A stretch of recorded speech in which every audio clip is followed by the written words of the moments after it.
Hi everyone, welcome back to my YouTube channel, and I'm in Greece at the moment in the gorgeous Mount Pelion.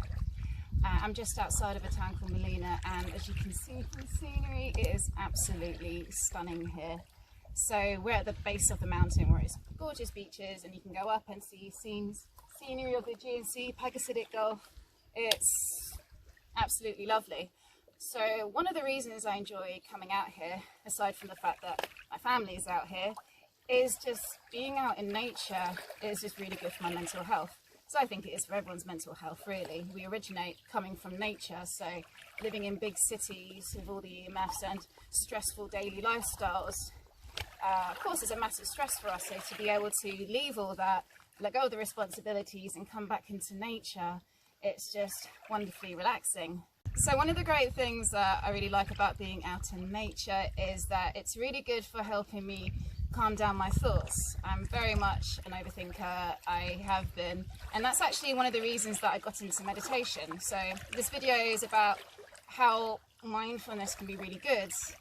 And my story about meditation and mindfulness is that I got into meditation training back at university, where I was at university my last year. There was this meditation society, and hadn't done it before. I was like really stressed out from doing finals, and I thought, hey, this might help me deal with my stress.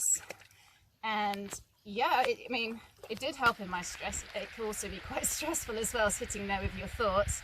I think I have a small amount of ADHD, so I struggle sitting still at times. So I find it hard to sit still in a cinema.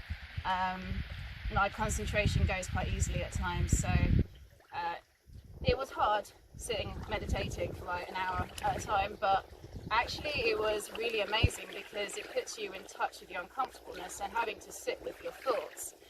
So I've been practicing meditation for about, I was like 21 at the time, so yeah, well over 14 years now.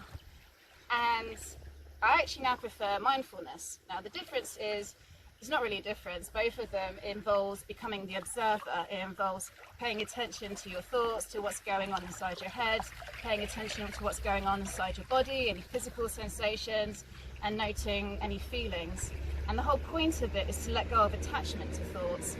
So often, especially if you're an overthinker like I am, it's just so easy just to get caught up in thoughts. And when you get caught up in the thought, it evokes a particular feeling, and that builds up more thoughts, and the feeling gets stronger, and one can get really worked up by it. And I used to get quite bad insomnia, and I still do, to be fair, sometimes when I'm just overthinking at night. So mindfulness for me is easier because a lot of people say to me, like, how do I fit in meditation to my life because I'm just really busy? It's normally the main thing people say to me. I don't have time to sit down and meditate. And I say to them, well then don't. I get just the same benefits from mindfulness, and that's any activity, doing the ironing, washing the dishes, driving, anything that you're normally doing anyway. The difference is, rather than just being lost in your thoughts, it's actually paying attention to what's going on, becoming the observer. So say I'm washing the dishes, and then rather than just being lost in my thoughts, I'm totally paying attention, and I'm present to what I'm doing. And then a thought pops up in my head, and I label it as like, oh, it's a thought of the past, or oh, I'm thinking about the future, oh, it's worry about the past or worry about the future. Whatever I'm feeling, I name it, I label it. Oh, I'm feeling anxious or feeling happy. And any physical sensations, I'm naming it. Oh, it's a physical sensation. Now, the whole point of naming something is to be able to detach from it and to come back to being the observer. And that's the main premise in meditation and mindfulness. It's keep coming back to the observer. It's the place within you, in your consciousness, that is just pure consciousness and will. There are no thoughts, it's just pure being. And the more we can do that, the more we can go into this place of being the observer, the more control we have over how we respond in any situation. So if thoughts are plaguing you and they're pulling you, like, something's making you upset and you want to act out on that, you can actually step back and think, no, that's not how I want to react. If I'm having a conflict with someone and they're projecting their own crap onto me, and rather than let it trigger me, and rather than me giving it a hook and reacting to what they're saying, instead I can step back and think, actually, do I want to go down that route? Do I want to engage in this drama? No. So I'm just going to leave it. I'm going to choose how I'm going to choose which thoughts I'm going to engage in. I'm going to choose which emotions to engage in and which to let go of. And this, for me, is the essence of empowerment, because this is self-mastery. It's being able to master yourself and to be able to control how you respond in any situation. And it works, absolutely. It's not going to happen overnight, to be fair. It's a practice.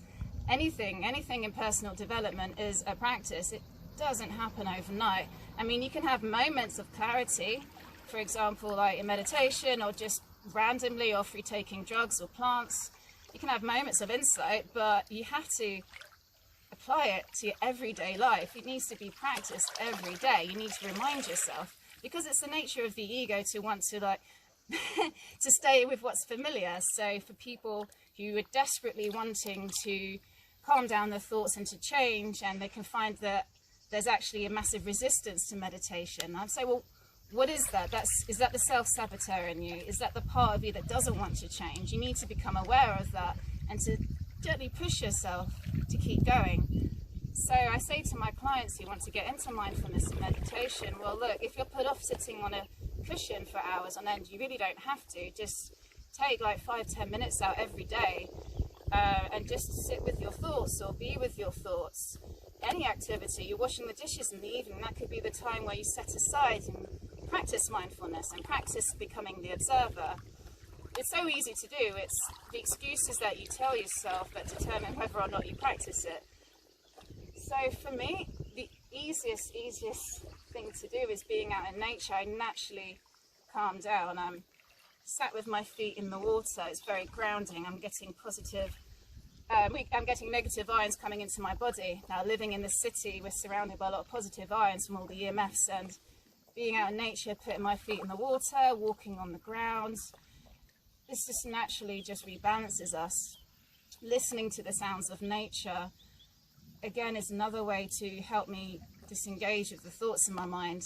I'm a big fan of Taoism, and in Taoism they talk about keeping your thoughts simple, and there is some truth in that, absolutely. I mean, whilst I like to contemplate, like the Greek philosophers advocate contemplation as a way of expanding your consciousness, for me there's a time to think and contemplate, and there's a time to just let it go and just try and be calm and peaceful with your thoughts as possible. And yeah, so I'm going to do that now. I'm going to turn my phone off and just be out here for like 5-10 minutes and just not think and just sit with nature. I mean, ultimately it's the nature of the mind to always have thoughts. Wait for that truck to pass. It's the nature of the mind to always have thoughts in your head. You can't just get rid of thoughts completely. You know, thoughts will always pop in, so you'll be able to catch them and choose whether or not you want to attach yourself to them, because energy follows thoughts. The more attention you give a thought, the greater it builds up, and it's harder to let go of it. So I'm going to leave it there for now. I'm going to enjoy the rest of my time in Greece. Until next time, bye.